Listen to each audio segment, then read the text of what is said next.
नमस्कार दोस्तों, जय हिंद, जय भारत। आपका मेरे YouTube channel all in one Suraj Sharma पे स्वागत है। आज इस वीडियो में हम बात करेंगे महाराणा प्रताप, एक ऐसे वीर योद्धा, साहसी, जुझारू, कर्मठ व्यक्ति की, योद्धा की, जो मेवाड़ के इतिहास में सबसे अधिक शक्तिशाली और सबसे अधिक प्रसिद्धि को प्राप्त हुआ। महाराणा प्रताप का युद्ध अकबर की विशाल सेना से हुआ और महाराणा प्रताप के पास अल्प सेना होते हुए भी, एक छोटा सा राज्य होते हुए भी अकबर से कभी भी हार नहीं मानी और अकबर महाराणा प्रताप की शक्ति का और इनके साहस का कायल था। तो जानते हैं कौन थे महाराणा प्रताप। 7.5 फीट का गठीला शरीर, एकदम शक्तिशाली शरीर, वीर योद्धा, हाथ में भाला लिए हुए और अपना सेवक चेतक पर बैठे हुए महाराणा प्रताप की कहानी को हम इस वीडियो में देखेंगे। चलिए शुरू से शुरुआत करते हैं। महाराणा प्रताप का जन्म ज्येष्ठ शुक्ल तृतीय रविवार विक्रम संवत 1597 तदनुसार 9 मई 1540 को हुआ था। महाराणा प्रताप के जन्म स्थान के प्रश्न पर दो धारणाएं हैं। पहली, महाराणा प्रताप का जन्म कुंभलगढ़ दुर्ग में हुआ था क्योंकि महाराणा उदय सिंह एवं जयवंताबाई का विवाह कुंभलगढ़ दुर्ग में हुआ। और दूसरी मान्यता यह कि महाराणा प्रताप का जन्म पाली के राजमहलों में हुआ था। इनके माता पिता, महाराणा प्रताप के पिता का नाम महाराणा उदय सिंह था और महाराणा प्रताप की माता का नाम जयवंताबाई था, जो पाली के सोनगरा अखेराज चौहान की बेटी थी। महाराणा प्रताप का बचपन। महाराणा प्रताप का बचपन भील समुदाय के साथ बीता। भीलों के साथ ही वे युद्ध कला सीखते थे।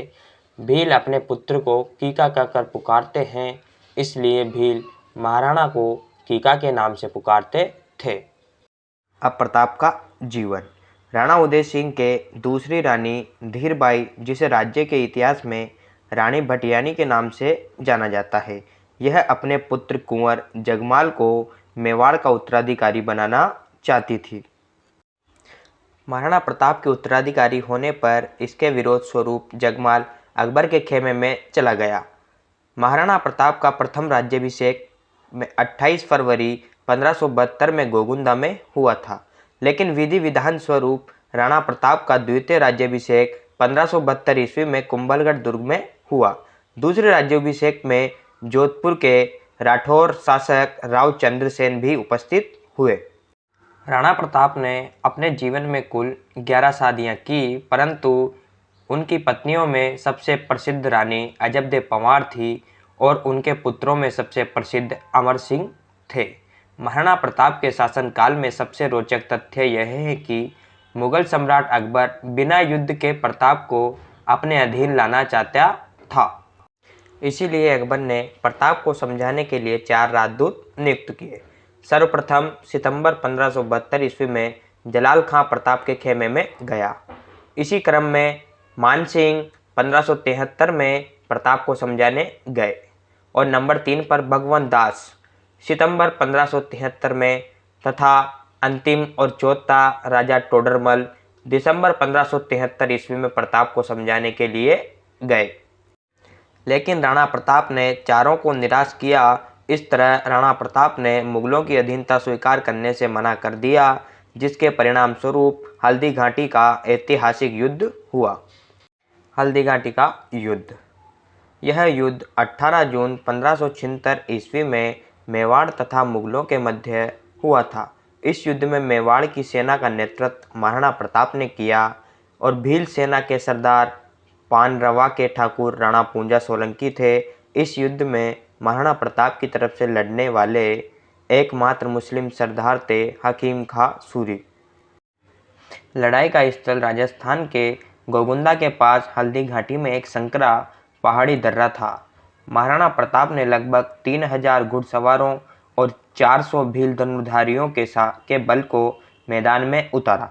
मुगलों का नेतृत्व आमेर के राजा मानसिंह ने किया और मानसिंह के साथ लगभग 5 से 10 हजार लोगों की सेना की कमान संभाल रखी थी।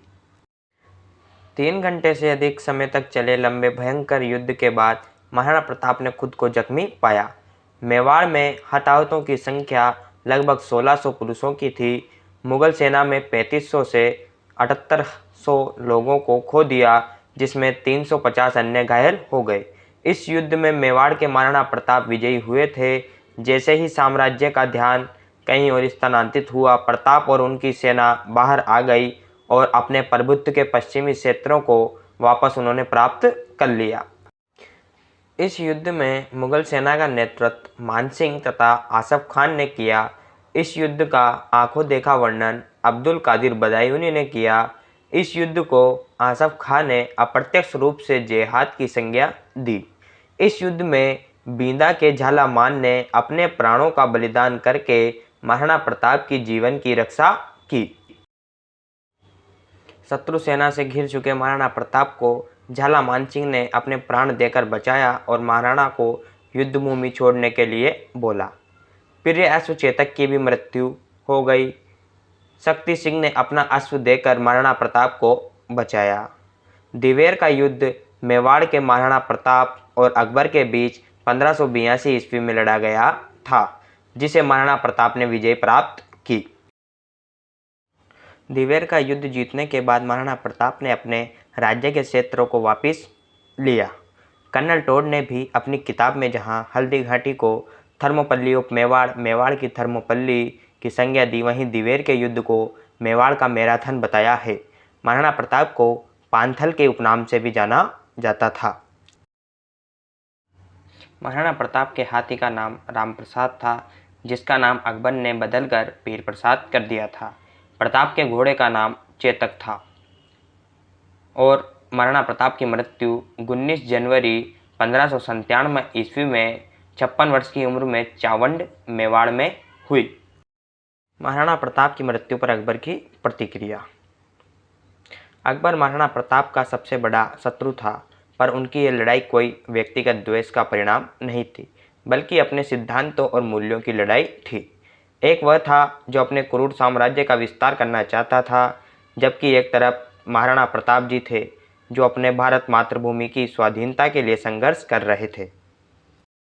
महाराणा प्रताप की मृत्यु पर अकबर को बहुत ही दुख हुआ, क्योंकि हृदय से वो महाराणा प्रताप के गुणों का प्रशंसक था और अकबर जानता था कि महाराणा प्रताप जैसा वीर कोई धरती पर नहीं है।